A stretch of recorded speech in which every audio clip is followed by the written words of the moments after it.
Dudu do New Hit é preso por estupro cometido há mais de uma década. Advogado fala em ilegalidade. Dudu do New Hit foi detido por policiais federais em decorrência de um mandado de prisão por condenação relacionado a um crime. Eduardo Martins Daltro de Castro Sobrinho, mais conhecido como Dudu do New Hit, foi preso por agentes da Polícia Federal no aeroporto de Salvador. Nesta segunda-feira, 02, o pagodeiro voltava de uma viagem quando foi detido em decorrência de um mandado de prisão por condenação relacionado ao crime de estupro de vulnerável, ocorrido em 2012, onde ele abusou sexualmente de 2 adolescentes na cidade de Rui Barbosa, no interior da Bahia, juntamente com demais integrantes da banda. Dudu, que foi condenado em 2015, só foi preso 9 anos depois e nem deve ficar muito tempo custodiado, pelo menos segundo alega a defesa do cantor. Por meio de um pedido de revogação de prisão, a Albi News teve acesso. No documento, o advogado criminalista Victor Valente alega que a prisão é ilegal, já que o crime, nesse caso, teria prescrito. Existem algumas regras em que se aumenta ou diminui o tempo de prescrição. A prescrição seria a perda do direito do Estado de agir. E o Estado atingiu esse prazo prescricional. E é isso que consta na nossa petição. Então, basicamente, essa é a nossa estratégia desde o começo, explicou o advogado em entrevista ao BNews. Essa estratégia já previa a impossibilidade de prisão do cantor anteriormente, como detalhou o advogado. Na verdade, a polícia não prendeu ele porque não poderia prender, tá? Porque havia pedido recursos, trâmites legais que vinham sendo apreciados. Não foi por inércia do Estado, não. Foi realmente pela demora no julgamento dos recursos, detalhou Valente. No documento encaminhado ao Juízo de Direito da Vara, Crime da Infância e da Juventude da Comarca de Rui Barbosa, a defesa alega que o Código Penal Brasileiro, CPB, determina que quando o crime foi cometido por uma pessoa menor de 21 anos, o tempo prescricional, que é de no máximo 16 anos, cai para 8. Essa é a situação na qual Dudu se encontra, segundo o advogado, já que na época do estupro ele tinha 18 anos. Como é muito entendido por este juízo, o CP no seu artigo 109, inciso 2º, regulando-o no presente caso concreto, dar-se-á em 16 anos, sendo o máximo da pena superior a 8 anos, e não excedendo a 12. No entanto, tendo em vista a data do nascimento do acusado, 04 de 1993, e por ser menor de 21 anos na data do suposto fato, 26/08/2012, a contagem é reduzida pela metade, prescrevendo a pretensão punitiva em 8 anos, conforme previsto no artigo 115 do CP.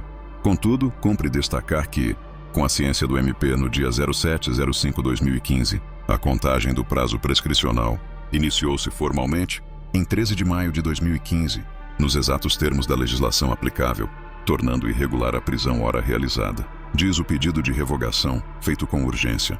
Em tempo, Dudu está custodiado na sede da Polícia Interestadual, a Polinter. De lá, ele passará por exames periciais no Departamento de Polícia Técnica, DPT, e, posteriormente, por uma audiência de custódia onde um juiz analisará as condições da prisão do pagodeiro, ao qual o advogado já destacou ao BNews, que ocorreu dentro dos parâmetros legais. Ele foi tratado bem. Já se alimentou. Se não houver nenhuma decisão da Justiça sobre o pedido da defesa nos próximos dias, Dudu seguirá para o Centro de Observação Penal, CIOP, que fica no Complexo Penitenciário da Mata Escura. Relembre o crime. O estupro coletivo contra 2 adolescentes de 16 anos ocorreu no município de Rui Barbosa, a 308 km de Salvador, em 26 de agosto de 2012. O crime ocorreu dentro do ônibus da banda, para o qual as garotas foram convidadas a entrar pelos artistas após uma sessão de autógrafos, depois do final da apresentação do grupo na micareta daquela cidade. No interior do veículo, as garotas passaram a ser vítimas de abuso e forçadas a praticar sexo com todos os integrantes. Foram condenados em todas as instâncias, além de Dudu, Alan Aragão Trigueiros, Edson Bonfim Berrand Santos, Guilherme Augusto Campos Silva, John Gendel de Souza Silva, Michel Melo de Almeida, Wesley Danilo Borges Lopes e William Ricardo de Farias. A Justiça, à época, também absolveu o ex-policial militar Carlos Frederico Santos de Aragão e o segurança particular Jefferson Pinto dos Santos. O recente caso de abuso envolvendo várias garotas dentro de um veículo chocou a sociedade brasileira e trouxe à tona discussões sobre a segurança das mulheres e a impunidade de crimes sexuais. Neste artigo, iremos explorar os detalhes desse caso, as implicações legais para os condenados e a reação da sociedade diante de uma situação tão alarmante. No interior do veículo, as vítimas enfrentaram uma situação aterrorizante. Meninas que deveriam estar seguras acabaram sendo vítimas de abuso e forçadas a realizar atos sexuais com múltiplos agressores.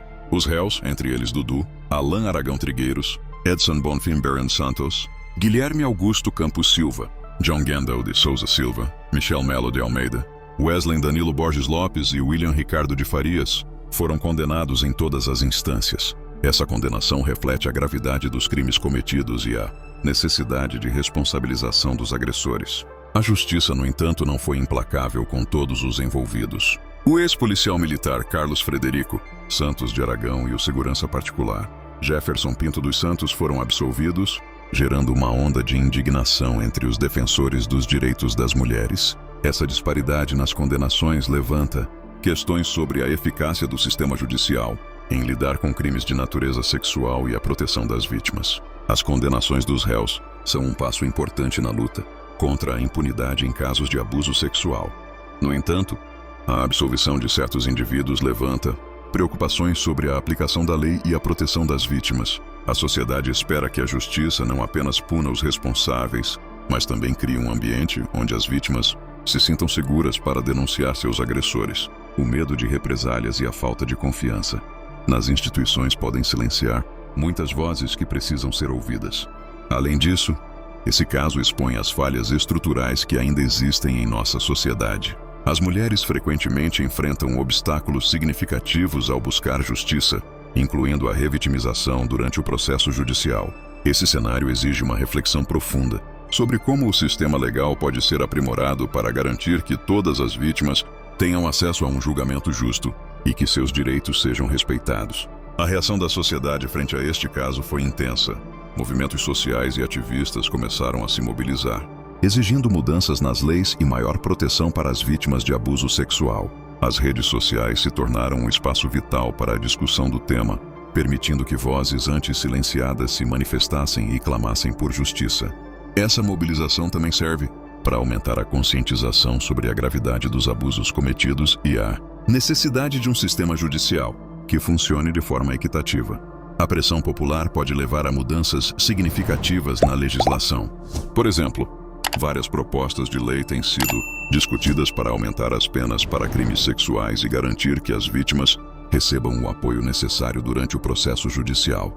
Além disso, iniciativas de educação e conscientização são essenciais para criar uma cultura de respeito e empoderamento das mulheres. O caso de abuso no interior do veículo é um lembrete sombrio de que a luta contra a violência sexual ainda está longe de terminar. As condenações são um passo importante na direção certa, mas a absolvição de alguns envolvidos e a experiência das vítimas revelam que ainda há muito a ser feito. A sociedade deve se unir para exigir mudanças significativas, não apenas nas leis, mas na cultura que permite que tais crimes ocorram. É imperativo que continuemos a buscar justiça para as vítimas e a garantir que suas vozes sejam ouvidas. Somente assim poderemos construir um futuro onde todas as mulheres possam se sentir seguras e respeitadas em todos os aspectos de suas vidas. A luta contra a violência sexual é uma responsabilidade coletiva, e cada um de nós tem um papel a desempenhar nessa mudança necessária.